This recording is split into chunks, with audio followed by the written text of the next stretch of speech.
Good morning. You are listening to Good Morning Bitcoin. This is Dale. Thank you so much for tuning in. It's Wednesday, September 9th. Yesterday was rainy and cold. Just to give you a little glimpse into Iowa weather, on Saturday it was 85. On Sunday it was 95 and hot. Monday was 60 and today was 45. So we have a full 50-degree difference in temperature. Is that normal for this time of year? Yeah, I should say it is.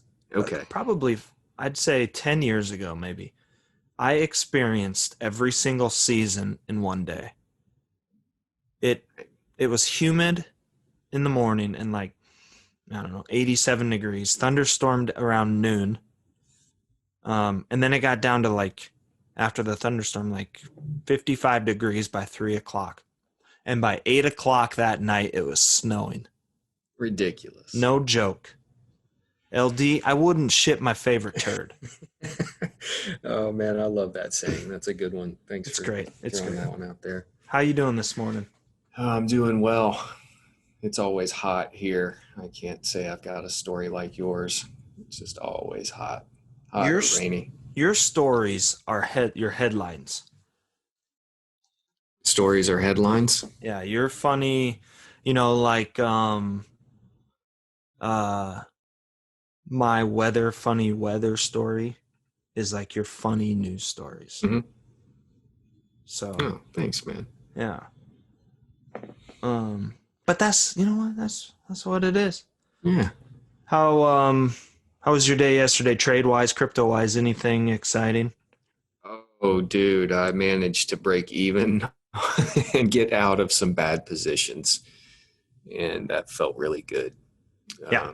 There were maybe two positions where I actually made a little bit of ETH, Nice. but I was just so happy that I got a little pump. Little exit pump for old LD. Exactly. So I got out and I'm re-strategizing from here on out. Yeah. The days of I can't say that they're going to be gone forever, but the recent days of throwing Ethereum at random projects and trying to at least 2x are over for me, I think. And they seem to be over in general. Yeah, they're still out there, but it's a little more dangerous, I think. There are a lot more rug pulls that I've seen. Uh-huh. And it's just obvious at this point that the projects aren't really legit. They're not really doing anything. No, and it's just people trying to money grab quickly. Riding this DeFi Uniswap wave and getting what they can and peacing out. They don't care about you, man. They don't care about you at all. Yeah. So I think it's funny how LD we can always transition into what we're talking about. Yeah. We're really well at that. So we do best, I think. Cointelegraph put out a article, how to analyze crypto tokens before investing. Mm-hmm. They gave a list of things that you should do. And obviously they're not saying this is if everything has a check mark on their list that it's not going to be a scam or a rug pull. So take it with a grain of salt. The first thing, when we had kind of talked about this a little bit yesterday, you had mentioned the first thing on there was reading the white paper. Right. Do you do that? No, I don't. A lot of I shouldn't say I don't. I don't think I have read an entire white paper from first word to last word in my entire life. Yeah. That makes sense. Maybe there's 5 of them that I have. But a lot of these aren't doing white papers. Right. I've noticed that. So obviously, and even if they were, I wouldn't. I don't think right now I would read it. No. It has something to do with the climate of what's happening. Where right now, I think I get more out of being in Telegram groups of like-minded people where I can ask, "Hey, what's this project about? Is it worthwhile?" Yep. and I would skip the white paper part altogether. If things were moving a little more slowly and I wasn't constantly inundated with brand new projects, I'd probably, open a white paper or two of the ones that I find most attractive and see what I can learn. Yep. It's just not that way for me right now. Yep. Yep. And I shouldn't say that some of them don't have white papers. I had this written down and I left it in my office, what they're called, but they just put out like a 1 to 2 page paper. Okay. It's not a white paper. I don't know. Gosh, I feel like a big idiot right now. Well, I've seen different names on different projects. I think people are trying to do different things, and that's just another example of how this time is different than, say, 2017, 2018. Yeah. And these projects are taking a different approach. And the white paper itself seems a little bit old school to me, which is fine. People are still going to write them and put them out. But as all this evolves, things like that are going to change, I think. And I think we see that right now with the current projects that we're faced with. Yeah, I think so too. And like you had said, there was something today. It was mentioned in a chat that we're in, and I don't remember the name either. Obviously, I didn't get in, but it like 5x in a matter of, I didn't even think it 10x in an hour. So this is when we're saying that this stuff is moving so rapidly that you don't even have time to read a white paper. Right. You should at least do some sort of due diligence that it doesn't look like a complete rug pull. Yeah. And the problem that I've run into, and maybe problem is an exaggeration, but if when you hear about a new project, if you stop and take the time to look for the website, join the Telegram group, dig for information about it, it's mooned before you've bought it. Mm-hmm. It's already rocketed. Yep. And I've just learned that if I want to make a little bit of cash on these, it's better for me to just throw in a small amount of Ethereum at the project right when I hear about it, and then go dig for more info, come back and look at the chart and see what's happened to the little bit that I've put in, and then decide whether I want to go further. Yeah. The scariest part to me is not necessarily the rug factor. I think it was Shitcoin was his name, SHYT.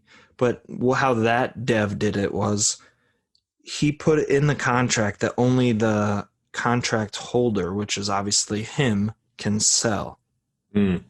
So I bought, I think, half an Ethereum worth of it, and I proceeded to watch. And he turned it on, because I know some people that got in early and sold at a 2x and got out. Yeah. And I probably bought their bag, but so by the time I wanted to sell, I couldn't even sell. It just sat there. Uniswap just sat there and like spun. Yeah. And here, that's frustrating. Here you keep seeing people, sells coming in, and I was like, what the hell? And then someone else said, I think it was Deez that caught it. He's like, you freaking idiots. And then that's what made him come out with that 10 commandments or the Uniswap commandments, whatever it was that he wrote. That's awesome. Yeah. Very helpful list. And so that's where ever since then, I'll pull up the Uniswap and I'll look at the buys and the sells and make sure they're not all coming from the same, address or contract. Yeah. Smart. So, yeah. And I don't know how you people are listening. But I am one where if I learn something by mistake like that, I'm never going to do it again. Mm-hmm. So sometimes that's what it takes, although it's unfortunate that there's money involved. Yeah, for sure. And it reminds me of something I saw today, and I'm going to mention it now, even though it doesn't completely relate. This project was trying to rug pull. Mm-hmm. The developer was trying to rug pull, but someone had created a bot that was front running every transaction, so the developer couldn't even rug pull his own project. Suck it. And I don't know how that works. That's a level of technical information that I don't know. I don't know how you create something like that in that situation Awesome. to front run the dev of his own project. But yeah, it was pretty funny. That's awesome. That's what they get, those rug pullers. Yeah. I don't know. I do think there's going to be a time and a place where the DeFi Uniswap has slowed down, and maybe we're starting to see it right now. And I do think that it's funny saying traditional cryptos, like on the centralized exchanges, are going to pump. Yeah. And again, I've said this in my circles a lot of time, whether it's right or wrong. LD, do you want to know when I think the true alt season is going to come?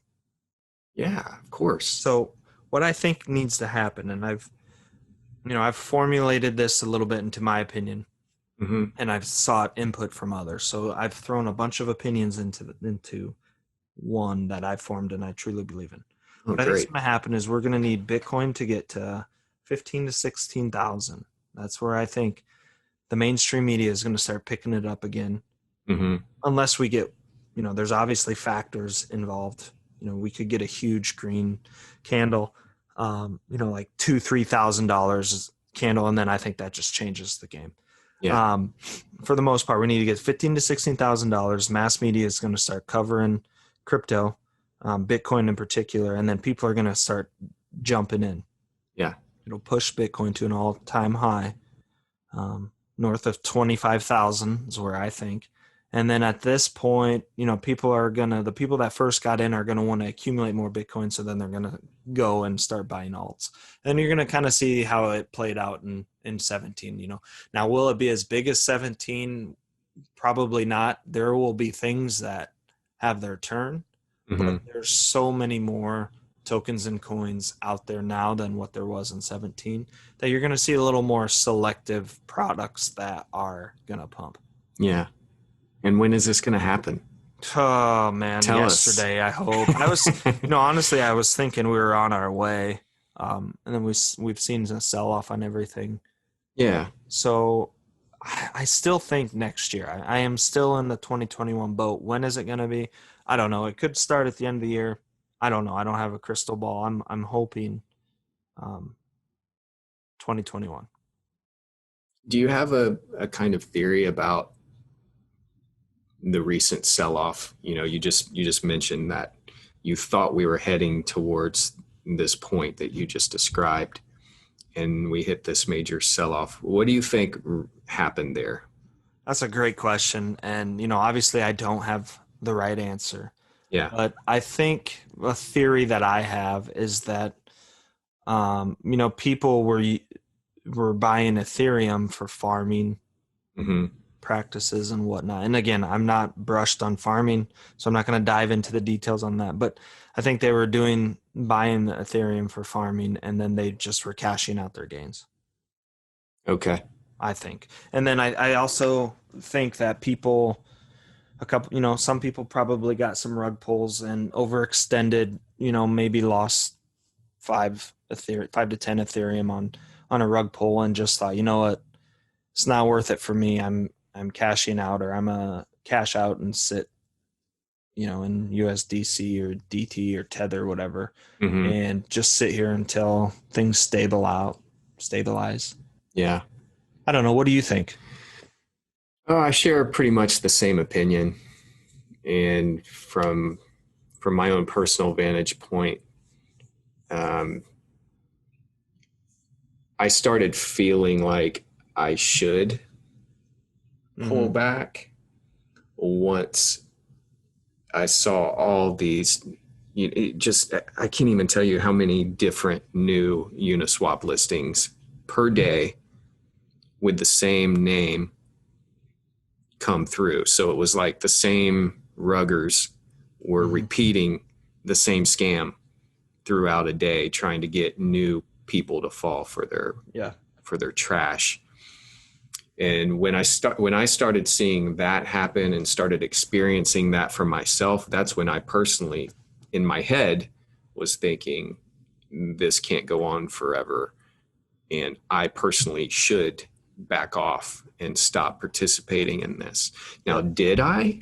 Of Absolutely course, not. of course not. Why would you? I got rugged 3 or 4 more times because I don't always do what I'm supposed to do or what I think I should. But yeah, I think you're right. The reasons that you described, the farming, I think definitely had something to do with it, and just the ridiculous amounts of money being passed around on these different farming schemes, for lack of a better word. Mm-hmm. And I think all of that just sort of came together and Yeah, and exploded. it's definitely, you're definitely right. I think too is, and it goes back to I don't even remember what it was called on Saturday, where I bought, followed the link from a buddy Mhm. and bought everything exactly as, followed the instructions, and he got, and obviously I didn't follow it correctly, or I would have got the right tokens. But that side of things can be frustrating because, like other people, as soon as that happened to me, I didn't look at a single thing again until Monday night. Mm-hmm. Just because, I was just pissed off and disgruntled with things. And I just thought, you know what? I'm just going to step away before I do something that, I'll regret. Not saying I'm going to freaking climb a clock tower here, Yeah. but, look, I thought, you know what? I'm just going to sell everything, put it in, put it in cash for now. And you know how pissed I'd have been if I'd have gotten out of cream and then watched it pump to 220 or whatever it Yeah. was last night. I do know how upset you had been. Oh man, I'd have been so pissed. Yeah, So that's you'd have why lost it. sometimes, and I thought about tweeting this last night or yesterday afternoon. Sometimes the best thing to do is just shut your screen. Oh yeah, Don't definitely. don't even necessarily look at the chart. Just Yeah. get away. Walk away. Close it, Walk walk away, go outside, pet a dog, say something nice to someone. Those are things that I try to do for myself to feel better about losses I'm experiencing in the market. Yep, totally. Because it's not all about money, right? There are all these other things that we can go out and do to feel better. Yeah, I think it's good to get away. And I think, you've seen the big Twitter accounts like Gainsey and even Messiah and Zacharias have all said sometimes you just need to step away. And Luke Martin said it best over Labor Day weekend. He didn't even look at any charts. He was boating, just getting away. You refresh the mind. You just go after it. So, yeah, that's exactly right. The one thing that we've mentioned it a couple times that has been pumping is cream. Mm-hmm. And I have a bag. I have a bag. You have a bag. They just yesterday announced farming or staking or something, I think, right? They've got something that they announced, and they're putting together their own version of like a swap, like Uniswap has, sure. I think. And the devs are pretty rambunctious, and I like that a lot. And there's been rumors ever since I bought it around like $90-$95 that CZ is a huge fan, and they're going to get listed on Binance. Right on. I did hear the connection with Binance, and that's great. You know, good for our bags, LD. It's for sure, and good for that project. Like that's the exchange you want to be shooting for. I think one of the top ones. To nail that one is great. Hope that works out for them. Yeah, and overall yesterday, I think it was a pretty slow news day. So, obviously not a ton for us to cover. So what we're going to go into now, yesterday we did the funny laws. Thank you for covering that. I was trying to look on my notes like, okay, what did we do? So today I thought it'd be funny to do funny lawsuits. Okay, that's good too. So I'm going to read a couple funny lawsuits and let's get your input. So animal rights group sues on behalf of monkey for ownership of the selfie. You remember when that monkey stole a photographer's camera and took one of the most vaguely Okay. So a monkey took took someone's camera and took a selfie. Yeah, it was like the first ever selfie. Okay. So there's that. I don't know. It's still evidently is still going on in court. And what's the lawsuit though? Like They're just saying that this monkey, so it says PETA, imagine that. Listen to this though. This article says PETA, which stands for People for Putting Naked Actresses on Billboards, filed suit on behalf of a female monkey, asserting that the monkey should enjoy copyright protection on a selfie she took when she stole a camera lady's photographer or camera. This is a joke, right? No, the organization hopes to use the proceeds from the published work to benefit the animals themselves. I'm speechless. Oh, just wait till you hear number 2. Bank robber gets shot after pointing gun at deputy. Sues city for medical bills. Ooh. Sued the county for $6.3 million. Oh, man. Is that one still ongoing? I don't know yet. He claimed that the medical bills from the gunshot equals more than $300,000. Now, other police officers failed to stop the deputy from trying to execute him. Oh, my gosh. What's this world coming to? Yeah. Here you go. You ready? Yeah. 8-year-old New York boy was sued by his aunt for a careless hug. His aunt sued him for $127,000,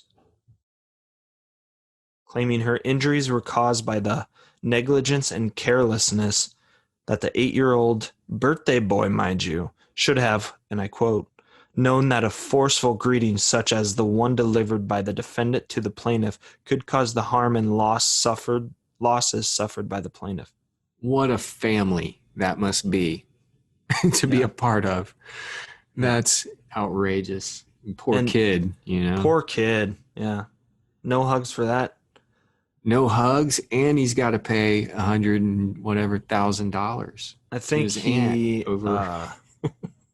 I think he won, so he didn't have to pay. But regardless, hope that he did. Pennsylvania nursing student fails a course twice. So you know what she does, LD? What's she do? She sues the school for not helping with her anxiety. Oh, boy. There's a lawsuit for everything, isn't there? You can sue anything and anyone for whatever you want. And let me piggyback on that. 2 New York women file a $40 million lawsuit over, quote, like 5 or 6 scratches, end quote, they received from a gas explosion blocks away.